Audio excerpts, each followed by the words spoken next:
je disais, les livres sacrés que nous lisons à l'église, franchement, mon bien-aimé, moi je les lis de Genèse chapitre 1 à Apocalypse 22, 18. Mais quand je lis tous ces livres, chapitre par chapitre, verset par verset, curieusement, je n'ai pas vu un seul verset qui stipule que le livre que nous lisons, ça s'appelle la Bible. C'est là où a commencé à tourner un peu ma tête. Je commence à me dire, mais si ce livre sacré que nous lisons s'appelle la Bible, alors qu'au-dedans de lui-même, il n'y a pas un seul verset qui stipule cela. D'où vient ce nom Bible? Je me disais, je dois connaître l'étymologie, la source même, la signification du nom ou du mot Bible. Eh bien, par différentes recherches que j'ai à effectuer, je découvre ceci.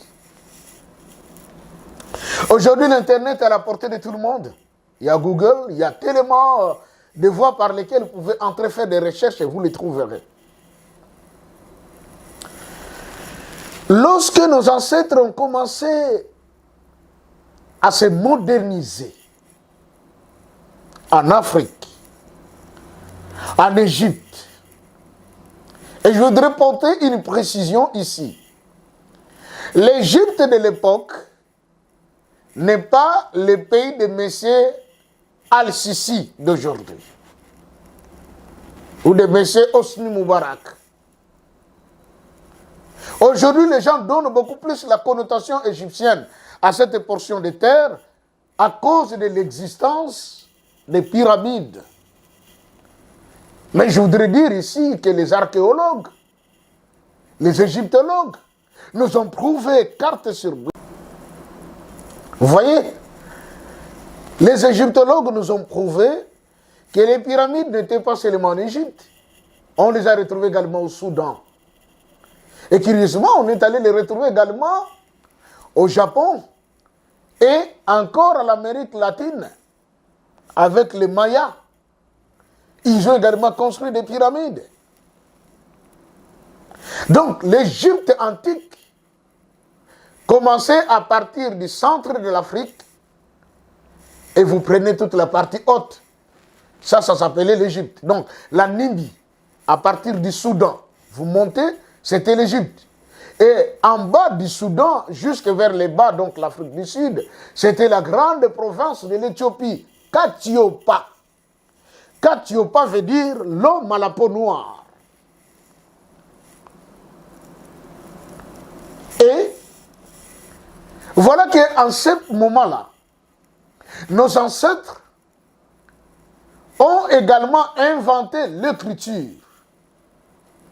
Mais la finalité, moi je me suis rendu compte qu'ils ne l'ont pas inventé.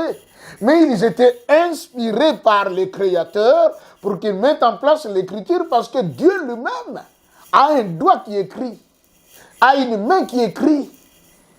Les preuves, nous les verrons, que Dieu a eu à écrire.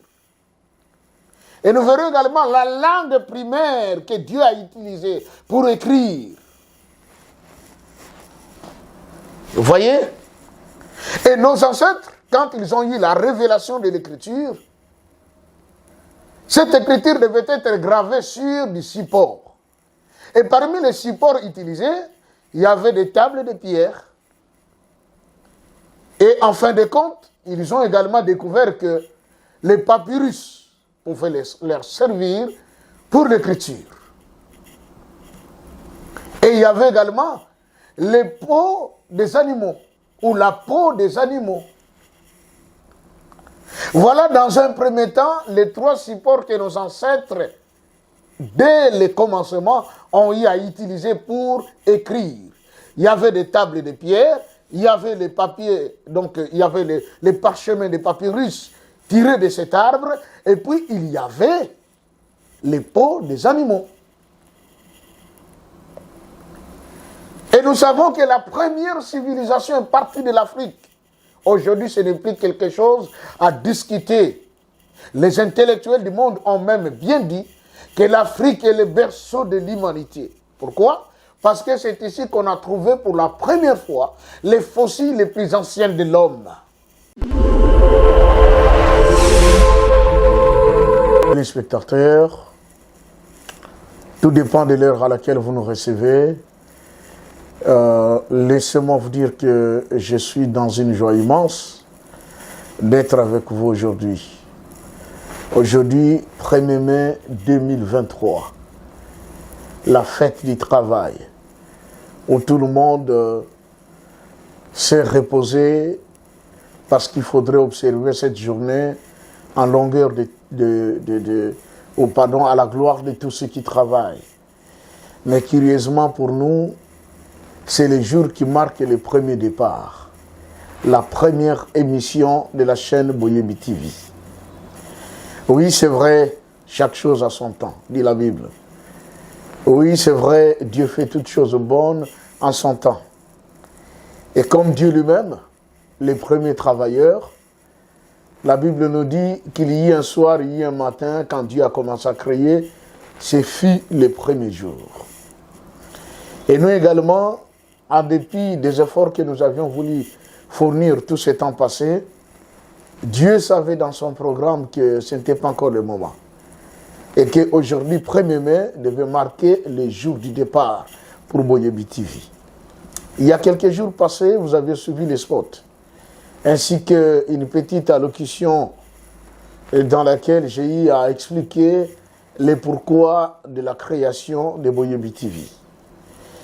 Boyebi TV existe aujourd'hui grâce à la volonté suprême et parfaite du Dieu Tout-Puissant. En réalité, c'est quelque chose qui devait déjà exister depuis des temps passés. Mais parce qu'on n'avait pas encore de possibilités, on n'avait pas encore de moyens. Parce que les premiers jours que Dieu m'a parlé, d'annoncer au monde ce qu'il m'a dit, ce qu'il m'a fait voir, ce qu'il m'a fait connaître, à la fin de notre conversation, il m'a dit, tout ce que tu as vu, tout ce que tu as entendu, dis-le au monde. Mais je lui avais posé la question, je dis, mais mon Dieu, comment est-ce que je vais dire toutes ces choses au monde au moment où je ne suis ni propriétaire d'une radio ni d'une télévision? Parce que le monde, pour que ma voix puisse y aller, elle est tellement minime que c'est pratiquement impossible pour moi que ma voix puisse atteindre les extrémités de la terre. Mais sa réponse a été, mon fils, Dieu lui-même pourvoira. Et puis, voilà, depuis ce temps-là, nous étions dit, mais il faut qu'il y ait alors un instrument qui doit nous servir de transport de cette voix de Dieu, de son message qui doit aller, qui doit parcourir le monde. Et puis bon, voilà, durant tout ce temps passé, nous avons eu à travailler un peu à gauche à droite, dans quelques chaînes, je m'excuse, où un travail remarquable a été accompli, et lequel d'ailleurs vous a grandement béni, parce que jusqu'à aujourd'hui, il y en a qui ne cessent de nous appeler Pasteur Joseph, mais vraiment, ces derniers temps, on ne vous entend plus ni à gauche ni à droite. Qu'est-ce qui se passe? Eh bien, la vérité, nous étions en train de nous préparer pour nous lancer dans cette grande aventure aujourd'hui, et où nous n'allons pas seuls, mais nous sommes ensemble avec Dieu. Et la Bible dit, avec Dieu, nous ferons des exploits, et il écrasera nos ennemis. Donc, je ne viens pas pour faire l'apologie des ennemis, mais bien plus celle de Dieu. Pour dire que Dieu est au contrôle de tout et que lui-même va nous accompagner. Et aujourd'hui, 1er mai 2023, ce jour qui marque un nouveau départ pour Boyebi TV, est un jour qui nous a amené à une grande réflexion. Grande réflexion, pourquoi? Parce que les animaux ne travaillent pas, mais bien au contraire, c'est nous qui prenons soin d'eux. Mais il a été donné à l'homme de travailler. Et comment l'homme travaille? Pourquoi il travaille? Parce que la Bible elle-même dit que celui qui ne veut pas travailler ne mangent pas non plus. Donc le travail, c'est vraiment quelque chose de sacré, de béni. Et Dieu lui-même nous a montré l'exemple du travail lorsqu'il a créé toutes choses. Hier soir, hier matin, dit la Bible. Et aujourd'hui, nous venons marquer ce départ, mais nous ne pouvons pas dire quoi que ce soit sans pour autant, premièrement, rendre un vibrant hommage à notre Dieu, à notre Seigneur, sa divinité Tata Simon Kimbangu Kiangani, qui, il y a quelques jours passés, je suis allé le voir. Je lui ai dit, papa, par rapport au travail qui m'a été demandé, d'apporter la bonne nouvelle à travers le monde entier, révéler aux hommes des choses qui longtemps ont été cachées. Eh bien voilà, papa, nous venons de trouver une voie. Nous comptons mettre en place Boyebi TV. Et je lui ai également présenté les quelques petits matériels à notre possession que nous avions obtenus grâce au concours de certains frères et sœurs. Et papa était tout à fait content, il me dit, c'était en Kikongo d'ailleurs, où il a lancé un mot, on dit chez nous, Kiaku, Kiaku, Kiangani, Kiangani. Ça veut dire quoi? Tu ne peux compter que sur ce qui t'appartient. Parce que ce qui est à autrui, tu n'as pas des ordres à en donner. Et il me dira à la suite, je suis très content de savoir que maintenant, nous avons notre propre voix. Donc, Boyebi TV est l'une des voies que Dieu veut exploiter pour faire connaître au monde sa volonté. Et à cela, je lui rends hommage pour tout ce qu'il ne cesse de faire pour nous. Je voudrais également remercier ici tous les frères et sœurs qui, à travers le monde, vous ne cessez de nous encourager pour le travail que nous sommes en train de faire. Depuis quelque temps ici, on a accompli un travail remarquable dans différentes chaînes et cela a béni plusieurs d'entre nous. Les témoignages sont multiples. L'œuvre que Dieu est en train d'accomplir a apporté son fruit parce que il y en a qui n'étaient pas sur les droits chemins qui se sont retrouvés. Il y en a également qui étaient hier membres de la congrégation ou de l'église et qui avaient fui, qui avaient abandonné. Mais à la suite des enseignements qui ont été donnés dans les différentes chaînes, toutes ces personnes ont retrouvé le vrai chemin. Et pour ce faire, je rends encore hommage à toutes les personnes qui nous ont invités de partout pour que nous puissions faire entendre cette voix et porter au monde la connaissance réelle, la connaissance de la parole de Dieu. Et comme je l'avais dit dans les spots, peut-être pour vous qui me suivez présentement, je suis votre humble serviteur, le pasteur Joseph Abraham Kikonga Diamou. Nous émettons bien sûr depuis Kinshasa en République démocratique du Congo. Boyebi TV est là parce qu'elle veut vous apporter quelque chose de nouveau. Une autre connaissance. Vous savez, tout celui qui prie, il prie parce qu'il croit en quelque chose ou en quelqu'un. Parce que prier n'est pas seulement aller à l'église. Il y en a qui sont également dans des maisons, mais qui prient. Ils prient pourquoi? Parce qu'ils croient à quelque chose. Et nous également, nous croyons en quelqu'un. C'est la raison pour laquelle nous sommes là pour parler de sa part. Pour les croyants, pour les chrétiens, pour ceux qui aiment Dieu, Nous savons que dans ce monde, nous avons trois grandes religions monothéistes. Nous avons le judaïsme, nous avons le christianisme et l'islam, qui sont reconnus comme étant les trois grandes religions qui croient à un Dieu unique. C'est lui-là même qui a créé les cieux et la terre. Et quant à ce qui nous concerne, oui,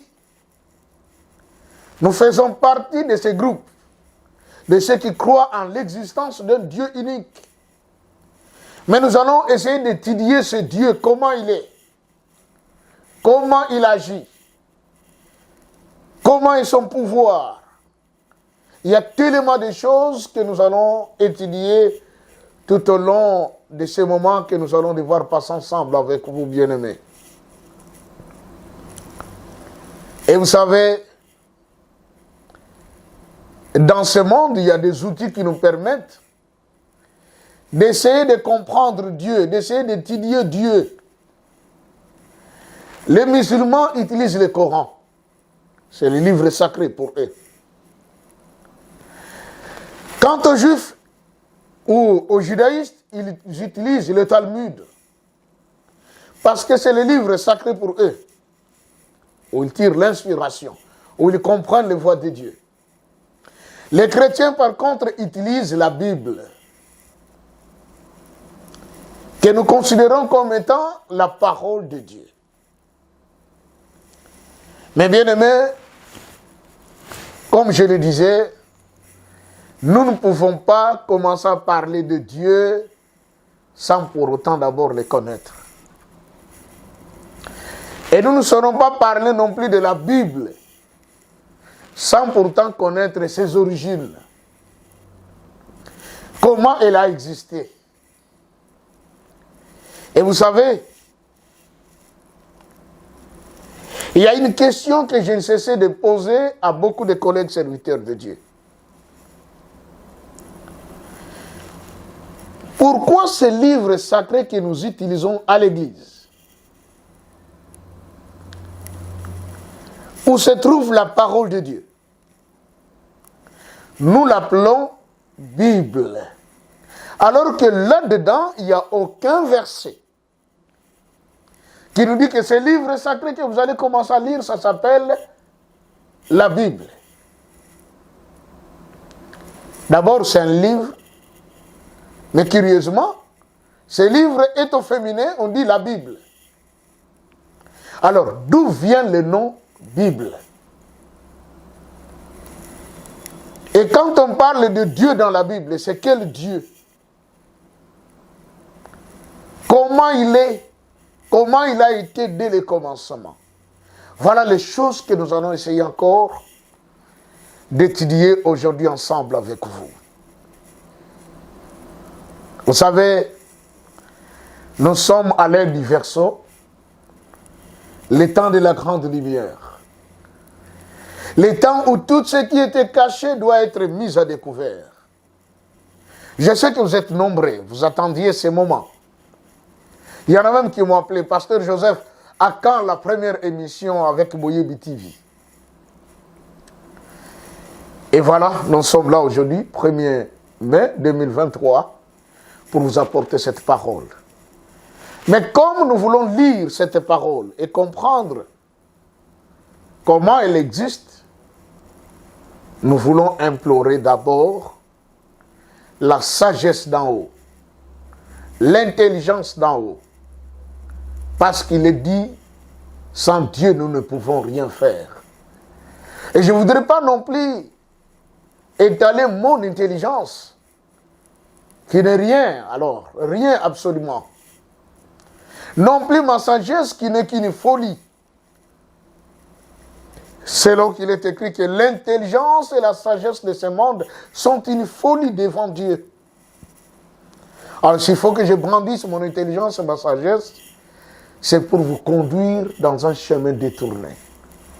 Mais nous voulons ainsi implorer la grâce du Très-Haut pour que lui seul nous enseigne, nous conduise dans la vérité. Voilà pourquoi je vous invite, mon frère, ma soeur, à courber votre tête. Nous voulons prier, nous voulons dire juste un petit mot à Dieu et commencer alors notre enseignement de ce jour selon que Dieu lui-même va s'exprimer au travers de nous, au travers de son serviteur que je suis. Prions ensemble. Au nom du Père, du Fils et du Saint-Esprit. Dieu notre Père, Jésus-Christ notre Seigneur et Sauveur, Saint-Esprit notre Consolateur, nous te disons sincèrement merci pour ce 1er mai 2023, jour du travail et jour auquel tu nous soumets au travail pour la gloire de ton nom. Mon frère et ma sœur est là parce qu'il veut t'entendre. De par moi-même, je ne peux rien. Car qu'as-tu homme que tu n'aies reçu de Dieu, ainsi il est écrit. Je dédie ce moment entre tes mains. Laisse que toi-même, ô Saint-Esprit, tu sois l'enseignant par excellence, du début jusqu'à la fin, et que tu ouvres également l'entendement de mon frère et de ma sœur qui veut m'entendre en ces instants, au nom du Père, du Fils et du Saint-Esprit. Amen. Merci, bien-aimés. Comme je disais au commencement, que cette chaîne Boyebi TV, elle est à vocation spirituelle. Nous allons plus traiter la matière spirituelle, mais n'empêche que cette matière spirituelle donne naissance à d'autres matières. Pourquoi? Parce que c'est le spirituel qui engendre le physique, dit-on. Et quelque part, on a dit tout ce qui existe a été tiré d'abord de ce qui était invisible. Ce qui est invisible, c'est ce qui est spirituel. Donc, si le spirituel a donné naissance à ce qui était invisible et cela est devenu visible, c'est-à-dire physique, cela veut tout simplement dire qu'en dehors de la matière spirituelle que nous allons étudier ensemble ici, nous passerons également aux choses physiques. Qu'est-ce que cela veut simplement dire? C'est-à-dire que nous aurons des tranches au sein des Boyebi TV. Nous aurons des tranches pour l'enseignement. Nous aurons des tranches pour les témoignages. Nous aurons des tranches pour la valorisation de notre propre culture. Et beaucoup d'autres choses. Mais pour aujourd'hui, nous sommes dans la tranche enseignement. Dit-on, celui qui n'est pas formé est déformé. Autrement dit, celui qui n'est pas enseigné n'est pas utile. Parce que du moment où vous êtes enseigné, que vous arrivez à acquérir une certaine connaissance, et cette connaissance fait de vous quelqu'un. La connaissance est un pouvoir. Et même les proverbes nous disent que l'homme est estimé. La valeur d'un homme est estimée en quoi? En raison du degré de son intelligence. Autrement dit, la valeur d'un homme est estimée en raison du degré de sa connaissance. Celui qui connaît beaucoup a beaucoup d'estime envers les gens. Celui qui ne connaît pas n'a pas de valeur. Et voilà, nous sommes là. Nous voulons entrer dans cette vraie connaissance. Loin de moi l'idée de vous dire que je connais tout. Car il est écrit, nous connaissons en partie et nous prophétisons en partie. Mais nous voulons apporter l'épée que nous connaissons, l'épée que nous avions entendue, l'épée que nous avions vue.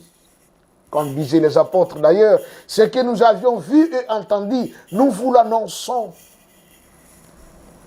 C'est la raison pour laquelle nous sommes là. À ceux qui sont déjà des habitués, je sais que là vous êtes, vous avez déjà pris votre carnet, vous avez déjà votre stylo à côté, et vous dites, mais, pasteur, allez-y rapidement, entre dans la matière parce que j'aime bien t'entendre.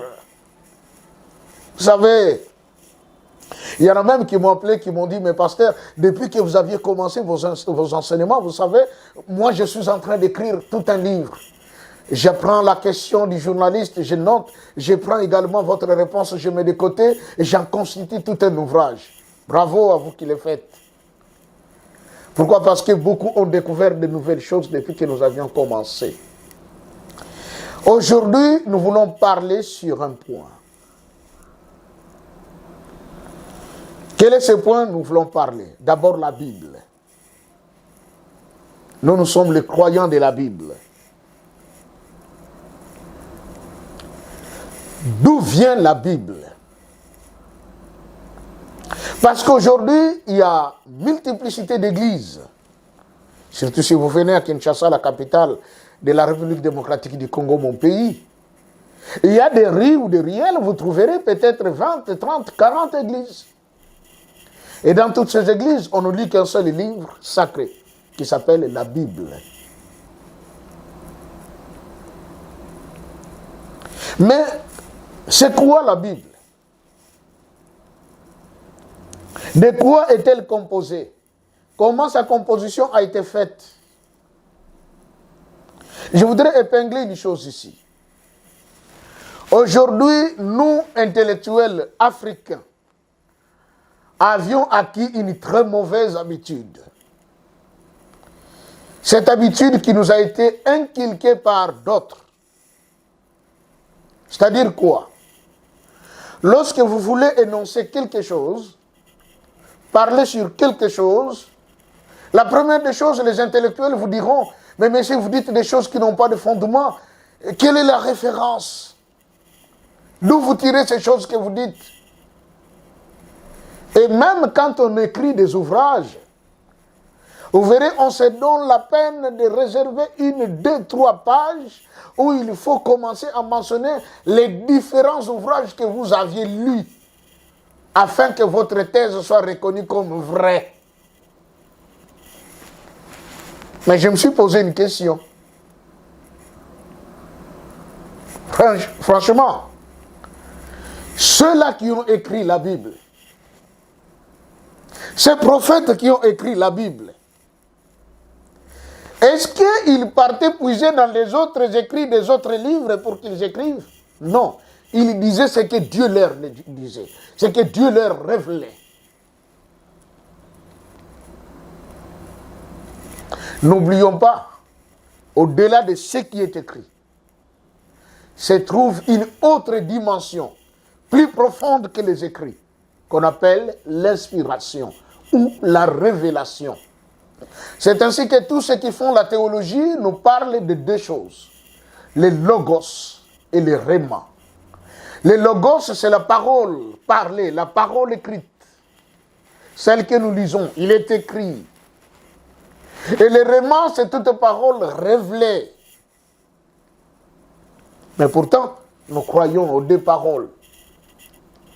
Chose étonnante encore aujourd'hui, c'est que la révélation qu'avait reçue Ésaïe quand elle a été écrite dans la Bible, du moment où nous la lisons, nous croyons. Parce que c'est Ésaïe qui avait eu la révélation. Mais si c'est le pasteur Joseph qui vous dit, Dieu aussi m'a révélé, voilà ce qu'il m'a dit. Et dit qu'on dit, non, non, non, non. Ça c'est le pasteur Joseph qui dit. Mais la Bible, que nous avons toujours eu l'habitude de lire dans nos églises, d'après ma petite expérience, elle est composée, premièrement, des saintes écritures. Qu'entendez-vous par les saintes écritures? Et laissez-moi vous dire une chose, mon bien-aimé. Toute la Bible ne s'appelle pas les saintes écritures. Vous voyez, ça commence. C'est là où les gens disent toujours, mais pasteur Joseph, vraiment, vous amenez des choses toujours compliquées. Mais la Bible, ce sont des saintes écritures. Non. Dans la Bible, nous avons les saintes écritures, nous avons les paroles inspirées qui ont été écrites, il y a également les paroles des hommes et il y a l'histoire. Les saintes écritures, ce sont les écrits de Dieu lui-même, qu'on appelle en termes théologiques la Torah. C'est-à-dire, Dieu parle à Moïse, au mont Sinaï. Il dit, monte. Je vais te donner la loi que tu dois présenter à Israël. Mais quand Moïse est arrivé au mont Sinaï, qu'est-ce qu'on dit dans la Bible? C'est que Dieu lui-même a commencé à écrire sur des tables de pierre avec son doigt. Il gravait les écrits. Voilà ces décalogues, ces 10 commandements qui ont été gravés par Dieu lui-même, s'appellent les Saintes Écritures, parce qu'elles ont été écrites de la main de Dieu lui-même. Et en dehors de cela, nous avons les paroles inspirées de Dieu qui ont été écrites par les patriarches et les prophètes que nous lisons dans la Bible. Il y a également les paroles des hommes. Vous allez vous dire, mais pasteur, un homme peut-il écrire sa parole dans la Bible? Je dis oui. Les preuves sont multiples. L'apôtre Paul, quelque part, il lui dit ceci. J'ordonne. Ceci ne vient pas du Seigneur, mais moi. Vous voyez? Il dit, si ça ne dépendait que de lui, il était bon pour tout homme de ne pas se marier. Mais si tous les hommes avaient pris la résolution de ne plus se marier depuis le temps de l'apôtre Paul, le monde ne pouvait plus continuer à exister. Parce qu'il y aurait plus la race humaine qui devait maintenant peupler la terre. Vous voyez? Il dit pour ceux qui ne sont pas mariés, j'ordonne, non pas le Seigneur, mais moi. Ça, c'est la parole de l'homme. Mais malheureusement, aujourd'hui, il y a des églises qui ont même basé leur doctrine sur les enseignements de l'apôtre Paul. Le frère Paul a dit, non, nous devons nous baser tout d'abord sur ce que Dieu lui-même a dit. Car Dieu, quand il parle, il disait toujours, en vérité, je vous le dis. C'est tout à fait différent des hommes. Vous voyez? Et comme je disais, dans la Bible, il y a également l'histoire. Certains sont allés plus loin d'ailleurs en disant qu'il y a également de la poésie.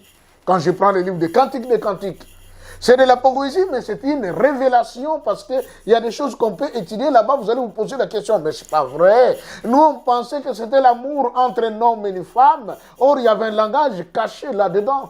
C'est la révélation. Alors, comme je disais, les livres sacrés que nous lisons à l'église, franchement, mon bien-aimé, moi je les lis de Genèse chapitre 1 à Apocalypse 22, 18. Mais quand je lis tous ces livres, chapitre par chapitre, verset par verset, curieusement, je n'ai pas vu un seul verset qui stipule que le livre que nous lisons, ça s'appelle la Bible. C'est là où a commencé à tourner un peu ma tête. Je commence à me dire, mais si ce livre sacré que nous lisons s'appelle la Bible, alors qu'au-dedans de lui-même, il n'y a pas un seul verset qui stipule cela. D'où vient ce nom Bible? Je me disais, je dois connaître l'étymologie, la source même, la signification du nom ou du mot Bible. Eh bien, par différentes recherches que j'ai effectuées, je découvre ceci. Aujourd'hui, l'Internet est à la portée de tout le monde. Il y a Google, il y a tellement de voies par lesquelles vous pouvez entrer faire des recherches et vous les trouverez. Lorsque nos ancêtres ont commencé à se moderniser, en Afrique, en Égypte, et je voudrais porter une précision ici. L'Égypte de l'époque n'est pas le pays de M. Al-Sisi d'aujourd'hui, ou de M. Hosni Moubarak. Aujourd'hui, les gens donnent beaucoup plus la connotation égyptienne à cette portion de terre à cause de l'existence des pyramides Mais je voudrais dire ici que les archéologues, les égyptologues, nous ont prouvé carte sur blanc. Vous voyez, les égyptologues nous ont prouvé que les pyramides n'étaient pas seulement en Égypte. On les a retrouvées également au Soudan.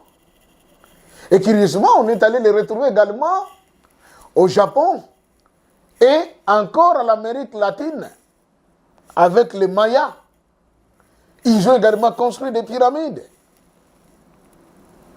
Donc l'Égypte antique commençait à partir du centre de l'Afrique et vous prenez toute la partie haute. Ça s'appelait l'Égypte. Donc la Nubie, à partir du Soudan, vous montez, c'était l'Égypte. Et en bas du Soudan, jusque vers les bas, donc l'Afrique du Sud, c'était la grande province de l'Éthiopie, Katiopa. Katiopa veut dire l'homme à la peau noire. Et voilà qu'en ce moment-là, nos ancêtres ont également inventé l'écriture. Mais la finalité, moi je me suis rendu compte qu'ils ne l'ont pas inventé. Mais ils étaient inspirés par les créateurs pour qu'ils mettent en place l'écriture parce que Dieu lui-même a un doigt qui écrit, a une main qui écrit. Les preuves, nous les verrons, que Dieu a eu à écrire. Et nous verrons également la langue primaire que Dieu a utilisée pour écrire. Vous voyez? Et nos ancêtres, quand ils ont eu la révélation de l'écriture, cette écriture devait être gravée sur du support. Et parmi les supports utilisés, il y avait des tables de pierre. Et en fin de compte, ils ont également découvert que les papyrus pouvaient leur servir pour l'écriture. Et il y avait également les peaux des animaux, ou la peau des animaux. Voilà dans un premier temps les trois supports que nos ancêtres, dès le commencement, ont eu à utiliser pour écrire. Il y avait des tables de pierre, il y avait les papiers, donc il y avait les parchemins de papyrus tirés de cet arbre, et puis il y avait les peaux des animaux. Et nous savons que la première civilisation est partie de l'Afrique. Aujourd'hui, ce n'est plus quelque chose à discuter. Les intellectuels du monde ont même bien dit que l'Afrique est le berceau de l'humanité. Pourquoi? Parce que c'est ici qu'on a trouvé pour la première fois les fossiles les plus anciens de l'homme. Et il y en a beaucoup qui ont eu à témoigner à propos que l'Afrique a donné naissance à tout ce qui existe aujourd'hui. Que les hommes de toute langue, de tout peuple et de toute couleur sont sortis de l'Afrique. Et ces choses, nous allons les étudier en profondeur ici avec Moyebi TV. Donc, lorsque maintenant nos ancêtres écrivaient sur des tables de pierre, sur des papyrus, sur les peaux des animaux, viendra un moment où les Grecs vont venir en Afrique, et aussi pour apprendre dans nos universités de l'époque. Et ainsi les Grecs appelaient les papyrus biblos dans leur langue. Donc ces papiers qui étaient formés de bois de jonc et tout ça que nos ancêtres utilisaient, les Grecs les appelaient des biblos. Les latinistes, ils appelaient ça biblia. Voilà que viendra un moment où, bien sûr que je suis en train de sauter certaines choses parce que nous allons y revenir peut-être au fil du temps. Dieu donne sa parole à son peuple. Et je voudrais préciser ici, les premières personnes qui ont eu la parole de Dieu et qui a été écrite n'étaient pas seulement les enfants d'Israël, comme on le prétend aujourd'hui. Pourquoi? Parce que dans la pyramide de Gizeh, en Égypte, On est allé retrouver le psaume 91 comme étant l'hymne de Toutankhamon. Mais Toutankhamon a existé avant Moïse. Vous imaginez?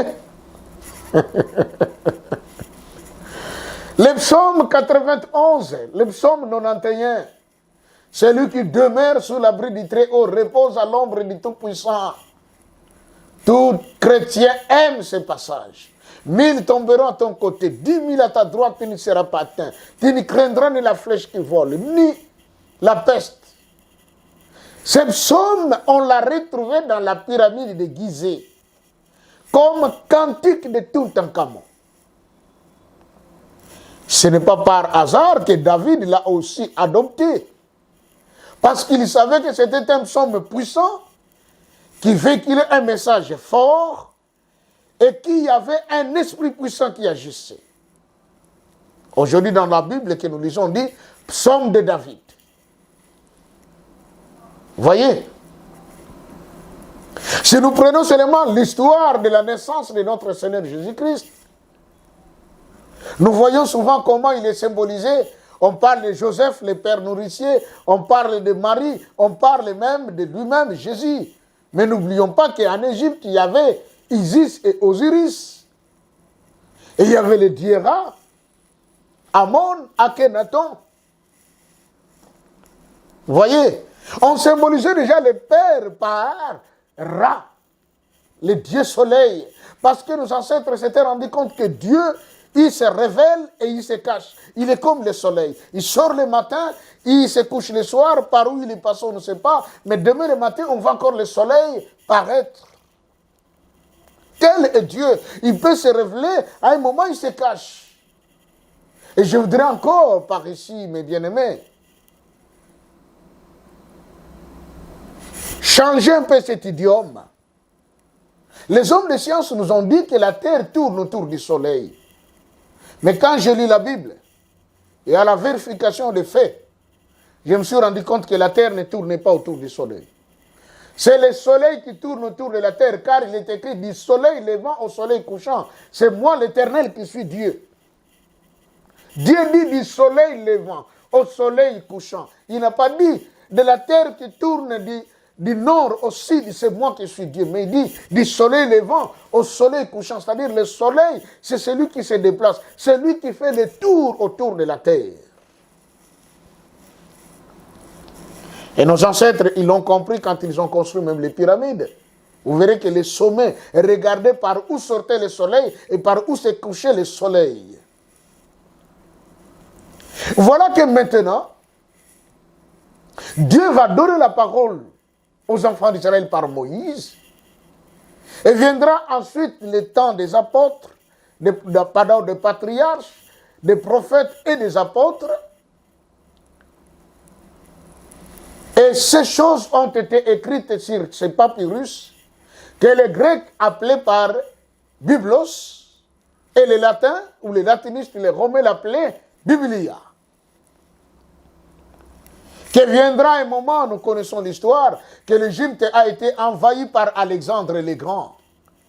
Et quand il a envahi l'Égypte, il a pillé les choses qui étaient dans la grande bibliothèque, qui va porter son nom, la bibliothèque d'Alexandrie. Donc d'Alexandre. Ces choses se retrouvent où? Chez les Grecs. Et on commence à manipuler l'histoire, que ce n'était plus les Noirs de l'Afrique qui ont inventé, qui ont écrit, qui ont dit, qui ont parlé, mais on commence à nous présenter des Pythagore et tous les autres savants grecs. Mais viendra un moment, bien-aimé,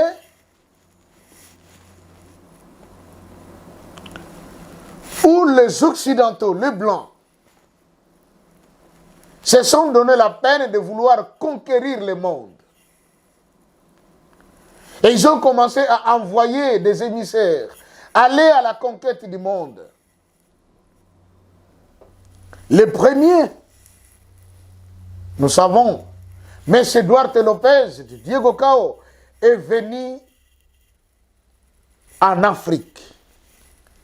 Christophe Colomb, lui, se retrouve en Amérique. On dit que c'est Christophe Colomb qui a découvert les États-Unis d'Amérique, ou je dirais le continent américain. Mais ce qui est faux, parce que quand Christophe Colomb arrive en Amérique, il rencontre déjà des Noirs qui y vivaient, ainsi que les Indiens, que nous appelons aujourd'hui par les Amérindiens. Il y a eu de fortes guerres qui se sont suivies dans la suite des temps, et beaucoup d'entre eux avaient fui les États-Unis en prenant des bateaux. Et les Noirs avaient toujours la pensée d'où ils étaient venus. Ils se sont dit, nous devons rentrer dans le continent mère qui nous a engendrés. Et ils arrivent vers l'Acadie, quelque part, ils se sont dit, certainement c'est ici, mais ils ne se rendaient pas compte qu'ils étaient vers le continent asiatique. Va naître alors un nouveau pays, habité par ces gens qui avaient fui la guerre de l'Amérique. Ils étaient des Noirs, mêlés aux Indiens. Voilà, c'est la naissance d'un pays qu'on appelle hindou. Le nom hindou, ça vient du mot noir. En lingala, on appelle Mohindo. Il y a eu Hindoustag, c'est-à-dire l'Inde d'aujourd'hui, et Indo-Asie, qui donne naissance à l'Indonésie. Les Indiens de l'Asie. L'Indonésie. Mais tous ces gens provenaient de l'Amérique, où ils subissaient la pression, la guerre, où on détruisait certains d'entre eux. Mais quant à M. Diego Cao, dans le journal Zahir Actualité des années 1990, ça a été bien écrit, bien mentionné. Je regrette que j'ai vraiment oublié d'amener cet ouvrage aujourd'hui, mais je vous le promets. Là, nous allons partir des concrets. À la prochaine émission, je vais amener le journal, je vais vous le brandir, vous le verrez. Zahir Actualité. On a dit comment Diego Cao est allé d'abord en Palestine, à la recherche d'un peuple. Car au travers de ce peuple, un autre sauveur venait au monde. Quand Diego Cao arrive en Palestine, on lui dit non, non, non. Les gens que tu es en train de chercher, qui étaient réellement ceux qui habitaient cette terre, ne sont plus ici. Allez les chercher en Égypte. Certains d'entre eux se sont retrouvés en Syrie. Rappelez-vous de Tob et de Tobie, que nous lisons dans la Bible de Tob. Mais c'était encore des Israélites qui avaient fui en Syrie. Rappelez-vous de l'apôtre Paul. On dit quoi? Paul de Tars. Mais où se trouve la ville de Tars? C'est en Syrie. Vous voyez? Lorsque il était en train de persécuter les chrétiens, il provenait de là. C'est ainsi que même, arrivé en Israël, on dit, mais toi tu es un étranger. Il dit, non, mais moi aussi, je suis votre frère israélite comme vous. Lui est de la tribu de Benjamin, à moins que je ne m'abuse. Mais comment se fait-il que ses ancêtres se sont retrouvés en Syrie? C'est lors de la déportation du royaume du Nord par Antiochus Épiphane. Voilà que les tribus qui étaient au nord vont se retrouver là-bas. Et ceux qui étaient au sud, dont la capitale était Jérusalem, vont se retrouver dans Babylone pour 70 ans d'exil. Nous allons tout étudier ici. Pourquoi les 70 ans? Qu'est-ce qui s'est-il passé? Qu'est-ce que signifie ces 70 ans? Et voilà, bien-aimés, qu'en l'an 63, à la première attaque d'Israël, ce peuple va fuir. Et le pays de prédilection, c'était l'Égypte. La preuve que c'était le pays qui leur servait toujours d'asile, Abraham n'a séjourné qu'en Égypte. Et c'est là qu'il a été béni, où il est reparti avec de l'or et de l'argent, et une servante toute belle, toute noire, du nom de Agar, la mère d'Ishmaël. N'oublions pas que même Isaac a fui en Égypte. Et qu'en est-il de Joseph, fils de Jacob, et toute la famille de Jacob? Et qu'en est-il du Christ lui-même? Mais qu'est-ce que nous avions appris à l'école? c'est que lorsqu'on a attaqué Israël, les Israélites ont fui Israël et ils sont allés en Europe. Mais qui avait attaqué Israël? Est-ce que c'était un pays asiatique? Non. C'était l'Empire romain, l'actuelle Union européenne. Mais comment ça pourrait-il être possible que les personnes qui viennent pour vous combattre, pour vous détruire, pour vous tuer, et vous vous donnez encore la peine de fuir chez eux? Même un animal, je pense qu'il ne peut pas agir ainsi. Donc voilà encore un mensonge qui a été placé dans nos têtes, que quand les enfants d'Israël ont quitté la terre d'Israël, ils sont allés en Europe. Non, c'est l'Europe qui les a combattus. Le seul pays de prédilection qui servait d'abri, de refuge à ces peuples, c'était l'Égypte, l'Afrique. Ainsi, ces peuples vinrent en Afrique. Et plus tard, alors, au 7e siècle, ils se sont dit, écoutez, on ne peut pas continuer à demeurer ici. Vous vous rappellerez que le prophète Jérémie, lors de ses différentes prophéties, il n'a pas oublié de faire mention de cela. Il adressa d'ailleurs une lettre aux Israélites qui traînaient encore en Égypte en leur disant, quittez ce pays, revenez ici. Mais qu'est-ce qu'ils lui ont dit? Mais nous ne viendrons pas là-bas, parce qu'ici nous sommes bien. Nous sommes en train de préparer des galettes et nous faisons des libations à la déesse du ciel. Et voilà que nous sommes en train de mener paisiblement notre vie. Plus tard, nous parlerons que c'est que la déesse du ciel. Et voilà, les enfants d'Israël étaient en Égypte. Même quand ils sont sortis de l'Égypte, croyez-moi, mes frères, ils ne sont pas tous partis. Dans tout mouvement qui se fait, il y a toujours des récalcitrants. Il y en a toujours qui s'entêtent. Quand Israël est sorti de l'Égypte, c'est une partie qui était partie. Les autres sont restés. Et même quand on avait dit qu'on devait placer le sang de l'agneau sur les linteaux, ce n'est pas tout le monde qui avait placé le sang. C'est ça aussi la vérité. Moïse n'a-t-il pas eu des opposants sur son chemin? Ces opposants étaient-ils égyptiens ou israélites? Vous voyez? Donc,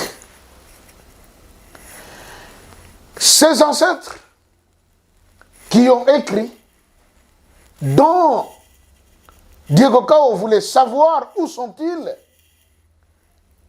on lui dira, va en Égypte, c'est là qu'il va rencontrer M. Idrissa, et c'est lui qui va l'envoyer à l'embouchure du fleuve Congo, en lui disant, va chercher ce peuple là-bas. Au XVe siècle, après Jésus-Christ, le besoin excessif en produits industriels et matières premières a provoqué une autre vague d'explorateurs occidentaux vers l'Afrique.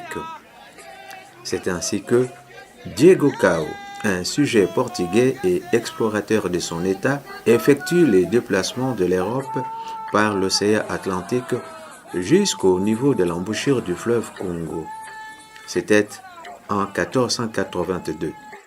Pour marquer son passage à l'embouchure du fleuve Congo, l'explorateur portugais érige une pierre sous forme de borne, un padrao de 2,5 mètres et sur laquelle il écrit le nom du roi du Portugal, son nom propre et la date de son arrivée à cet endroit. À cette même époque, existait un royaume de puissance exceptionnelle dénommé Royaume Congo, installé au centre de l'Afrique noire. Une force étatique très organisée, le Royaume Congo était dirigé par des hommes sages et intelligents. C'était le centre d'activité et interaction de peuples bantous, aujourd'hui dispersés dans toute l'Afrique. L'activité commerciale appelée le troc et les mouvements de masse de ces populations vont finalement attirer Diego Cao pour arriver en cet endroit et rencontrer le roi Nzingako. Grâce au pacte d'amitié signé avec l'explorateur portugais, les missionnaires catholiques arrivent le 3 mai 1491 au royaume Congo et baptise le roi Nzingaku qui accepta de prendre par ce fait le nom de son collègue roi portugais João Ier. Au cours de cette cérémonie de baptême, le roi Nzingaku a remis aux missionnaires blancs les insignes et symboles des puissances traditionnelles. Ces insignes de la royauté, parmi lesquels nous trouvons le bâton, la chaise, la peau de léopard, que le roi Congo a remis aux blancs, ont dépouillé ces royaumes de ses forces spirituelles. Mais quand ils sont venus, mes frères, je vais clôturer par là, ils ont rencontré ce peuple qu'ils cherchaient depuis longtemps, dont les hommes sont des circoncis, les femmes s'habillaient de manière décente, et que chaque sabbat, ces hommes ne travaillaient pas, mais ils louaient Dieu et rendaient hommage au roi. Ils se sont dit, cette étoile que nous avions vue, dont la lumière scintillait les centres de l'Afrique, franchement, c'est ici que ce mystère va s'accomplir. Va commencer tout un processus machiavélique de déstabilisation du royaume. Et c'est là qu'on a commencé à nous rafler nos histoires. Non, non, non, amenez vos statues, parce que c'est de la sorcellerie, parce que c'est de la magie. Nos ancêtres donnaient. Je rends un vibrant hommage à son Excellence, M. Didier Moumengi. J'ai suivi quelque chose qu'il a lancé sur le net, où il a décrit en long et en large comment nos ancêtres ont apporté les amulettes et tout ce qu'ils avaient, tout ce que les Ngangankisi utilisaient, les Ngangamaouko utilisaient, c'est-à-dire les médecins de l'époque. Ils ont tout remis et une grande partie a été brûlée au feu. Quant à d'autres ont été amenés dans les pays occidentaux. Quelque temps après, on revient avec des statues blancs, de Saint-Joseph, de Sainte-Marie, de Sainte-Rita, des saints, des saints, des saints. On dit, voilà maintenant ce qu'il faut adorer. Et c'est là qu'on est venu prendre les restes de ce qui constituait la parole de Dieu, telle qu'elle a été écrite par nos ancêtres.